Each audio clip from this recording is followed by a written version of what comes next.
अब देखो भाई, पवन सिंह और खेसारी लाल यादव, इन दोनों का हमेशा गानों में टक्कर हो ही जाता है, फिल्मों के मामले में भी टक्कर हो जाता है, और आपको पता है इन दोनों का मुश्किल में भी टक्कर होता रहता है। मतलब समझे आप नहीं समझे, मैं आपको बताता हूँ।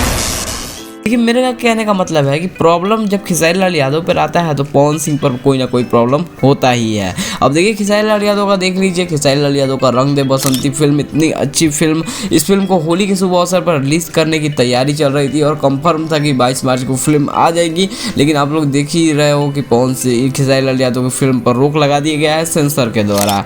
वहीं पे बात की जाए पवन सिंह का, तो पवन सिंह को टिकट भी मिल गया था बीजेपी से, आसनसोल से, और पवन सिंह ने फिर कहा कि हम नहीं लड़ेंगे वहाँ से चुनाव। और फिर पवन सिंह ने आरा से या फिर कहीं से टिकट की मांग की तो पवन सिंह को नहीं मिला, और पवन सिंह अभी समय परेशान है कि भाई हम किस पार्टी से अब चुनाव लड़ें।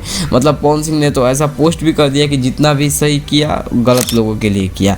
तो आप लोगों को क्या लगता है इन सभी चीज़ों को लेकर, मुझे कमेंट सेक्शन में ज़रूर से बताइएगा। और अभी की सबसे बड़ी खबर है कि खेसारी लाल यादव की फिल्म पर रोक लगा है, वहीं पे पवन सिंह का चुनाव को लेकर प्रॉब्लम में है। तो आपको वीडियो पसंद आया तो वीडियो को लाइक जरूर कीजिएगा, और ऐसी इंटरेस्टिंग वीडियो के लिए हमारे चैनल को सब्सक्राइब जरूर से कर लीजिएगा।